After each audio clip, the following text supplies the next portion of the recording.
SP madam के पति को मरे हुए 2 साल बीत चुके थे। एसपी मैडम चौराहे पर एक फकीर को रोज खैरात दिया करती थी। एक दिन फकीर ने मैडम से कहा, आप मुझसे निकाह कर लें। फिर मैडम ने फकीर के साथ जो किया। लेकिन दोस्तों, कहानी बहुत दिलचस्प है। कहानी वहां जाकर खत्म होगी कि आप सोच भी नहीं सकते। इसलिए वीडियो को लाइक करके और चैनल को तुरंत सब्सक्राइब कर लें ताकि ऐसे ही दिलचस्प कहानी आपको लगातार मिलती रहे। अंजलि एक जांबाज पुलिस अधिकारी थी। अपराधियों के लिए काल पर अपने अंदरूनी तूफान से जूझ रही थी। हर सुबह दफ्तर जाने से पहले अंजलि की गाड़ी एक चौराहे पर रुकती थी। वहीं एक पुराना बरगद का पेड़ था जिसकी छांव में एक फकीर बैठा रहता था। अंजलि उसे रोज कुछ न कुछ खाने को देती थी। फकीर की आंखें गहरी थीं, उनमें एक अजीब सी उदासी थी, पर एक चमक भी थी जो कभी कभी अंजलि को विक्रम की याद दिलाती थी। वह फकीर कभी कुछ नहीं मांगता था, बस अंजलि के दिए खाने को चुपचाप खा लेता था। अंजलि ने कई बार उससे बात करने की कोशिश की, पर वो हमेशा मौन रहता, बस एक हल्की सी मुस्कान दे देता। अंजलि को उसकी चुप्पी में एक अजीब सा सुकून मिलता था। ये एक ऐसा रिश्ता था जो शब्दों से परे था, भावनाओं की डोर से बंधा हुआ।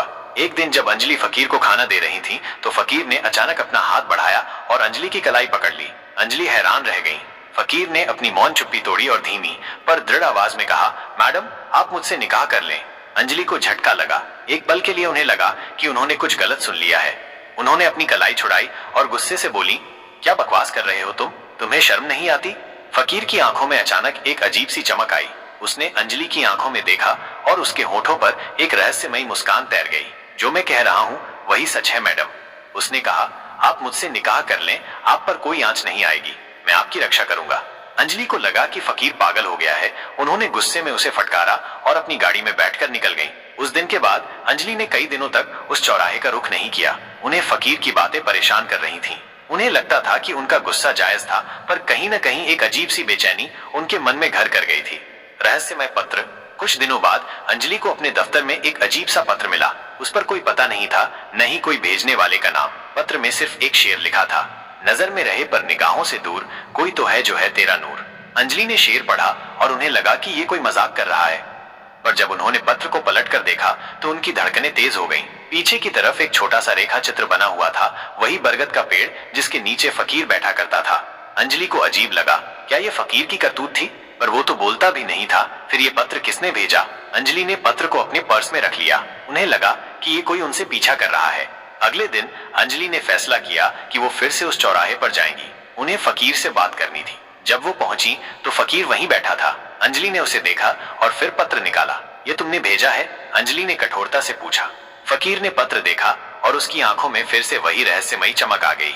उसने धीरे से अपना सिर हिलाया। मैंने नहीं भेजा मैडम, पर मैं जानता हूँ किसने भेजा है। अंजलि हैरान रह गई। कौन है वो? उन्होंने पूछा। फकीर ने अंजलि की आंखों में देखा और उसके होठों पर फिर वही रहस्यमयी मुस्कान आई। आपका रक्षक मैडम, उसने कहा, जो आपके पास है पर दूर है। अंजलि को कुछ समझ नहीं आया। उन्हें लगा कि फकीर उन्हें और भी उलझा रहा है। वो वहां से चली गईं, पर पत्र और फकीर की बातें उनके दिमाग में घूमती रहीं। एक गहरा साजिश। अंजलि ने उस शेर और बरगद के चित्र के बारे में सोचना शुरू किया। उन्हें याद आया कि विक्रम को शायरी का बहुत शौक था और वो अक्सर इसी तरह की पहेलियों में बात किया करते थे। क्या ये कोई संकेत था? पर विक्रम तो मर चुके थे।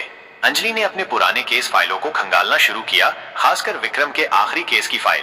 विक्रम एक बड़े हवाला रैकेट का खुलासा करने वाले थे जिसमें कई बड़े नेता और व्यापारी शामिल थे। उनकी मौत को एक दुर्घटना बताया गया था, पर क्या ये वाकई एक दुर्घटना थी? जैसे जैसे अंजलि केस फाइलें खंगालती गईं, उन्हें कुछ अजीबोगरीब बातें सामने आने लगीं।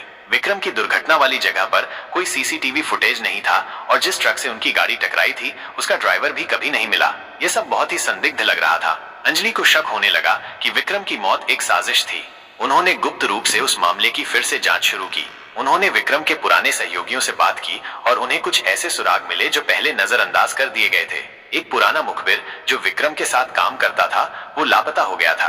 अंजलि को लगा कि वो मुखबिर कुछ जानता होगा।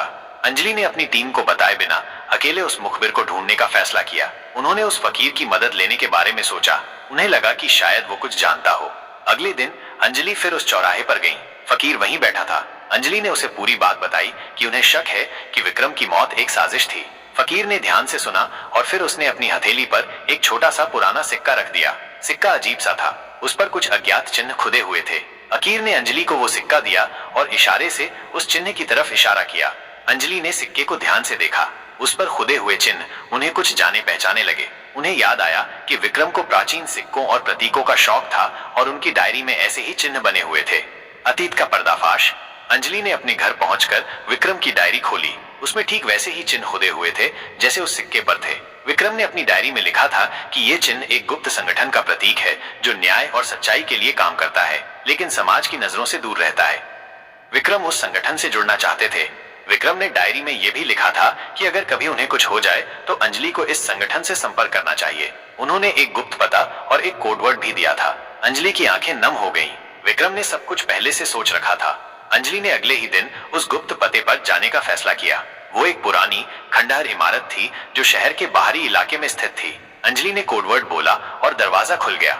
अंदर एक रोशनी वाला कमरा था जहां कई लोग बैठे थे। उनमें से एक बुजुर्ग व्यक्ति था जिसने अंजलि को देखकर मुस्कुराया। हमें पता था कि आप एक दिन यहाँ आएंगी मैडम, बुजुर्ग व्यक्ति ने कहा। विक्रम ने आपके बारे में बहुत कुछ बताया था। अंजलि ने पूछा, आप कौन हैं और विक्रम कहाँ है? बुजुर्ग व्यक्ति ने बताया कि वे एक गुप्त संगठन के सदस्य हैं जो उन लोगों की मदद करते हैं जो न्याय के लिए लड़ते हैं पर जिन्हें समाज या व्यवस्था का समर्थन नहीं मिलता। उन्होंने बताया कि विक्रम उस गिरोह के पीछे थे जो हवाला रैकेट चला रहा था और उन्हें पता था कि उनकी जान को खतरा है। विक्रम ने अपनी मौत का नाटक किया था ताकि वो उस गिरोह के बारे में और जानकारी इकट्ठा कर सकें और साथ ही इस संगठन की मदद भी ले सकें। हमने उसे एक नई पहचान दी मैडम, बुजुर्ग व्यक्ति ने कहा, और उसे आपकी हर हरकत पर नजर रखने को कहा। वो फकीर बनकर आपके पास ही था। अंजलि को झटका लगा। वो फकीर जिसे वो पागल समझ रही थी वो विक्रम था। उनका दिल खुशी और अविश्वास से भर गया। उनकी आंखों में आंसू आ गए। एक रोमांटिक पुनर्मिलन। अंजलि ने पूछा, वो कहाँ है? मैं उससे मिलना चाहती हूँ। बुजुर्ग व्यक्ति ने मुस्कुराते हुए कहा, वो इंतजार कर रहा है मैडम। अंजलि को एक गुप्त कमरे में ले जाया गया। कमरा अंधेरा था। अंजलि ने दरवाजा खोला और अंदर कदम रखा। एक हल्की सी रोशनी हुई और अंजलि ने देखा कि विक्रम उनके सामने खड़ा था। दाढ़ी कटी हुई थी, फटे हुए कपड़े नहीं थे, बस वही पुराना चिर परिचित चेहरा, वही आंखें, वही मुस्कान। अंजलि, विक्रम ने धीमी पर प्यार भरी आवाज में कहा। अंजलि की आंखों से आंसू बहने लगे। वो दौड़कर विक्रम के गले लग गईं। विक्रम ने भी उन्हें कसकर अपनी बाहों में भर लिया। यह एक ऐसा पल था जो वर्षों के दर्द और उदासी को धो रहा था। उनकी सांसें एक दूसरे में घुल मिल गईं। तुम जीवित हो? अंजलि ने फुसफुसाया। मैं तो तुम्हें मरा हुआ मान चुकी थी। मैं तुम्हें कभी छोड़कर नहीं जा सकता था अंजलि, विक्रम ने कहा। मुझे ये सब करना पड़ा। मुझे पता था कि तुम सच को सामने लाने के लिए कुछ भी करोगी। विक्रम ने बताया कि उन्होंने फकीर बनकर अंजलि की हर हरकत पर नजर रखी और उन्हें सही समय पर सुराग दिए। उन्होंने अपहरण के मामले में अंजलि की मदद इसलिए की क्योंकि वे जानते थे कि अंजलि सच को सामने लाने के लिए कुछ भी कर सकती हैं। फकीर के रूप में अंजलि को निकाह का प्रस्ताव देना भी विक्रम की योजना का हिस्सा था, ये जानने के लिए कि अंजलि उनकी मौत के बाद भी उनके प्रति कितनी वफादार है। अंजलि हैरान थी पर खुश भी थी। उनके पति, जिसे वे मृत मान चुकी थीं, वो जीवित थे और एक नेक काम कर रहे थे।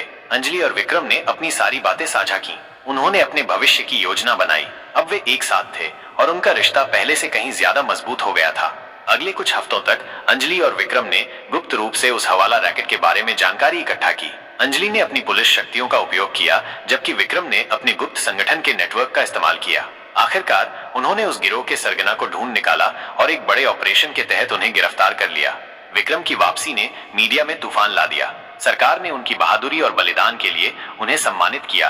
अकीर वाला राज भी धीरे धीरे खुल गया। अंजलि और विक्रम फिर से एक साथ थे और उनका प्यार पहले से कहीं ज्यादा गहरा हो गया था। उन्होंने एक बार फिर से एक दूसरे के साथ जीवन जीने का फैसला किया, लेकिन इस बार और भी ज्यादा मजबूत और प्यार भरे बंधन के साथ। इस कहानी से हमें ये सीख मिलती है कि प्यार, विश्वास और धैर्य हमें सबसे मुश्किल परिस्थितियों में भी उम्मीद की किरण दिखाते हैं। कभी कभी जो हमें दिखता है वो सच नहीं होता और नियति हमें ऐसे मोड़ पर ले आती है जहां हम कल्पना भी नहीं कर सकते। अगर आपको ये कहानी पसंद आई तो हमारे चैनल को सब्सक्राइब करें और इस वीडियो को लाइक करना न भूलें। आपकी प्रतिक्रिया हमारे लिए बहुत महत्वपूर्ण है।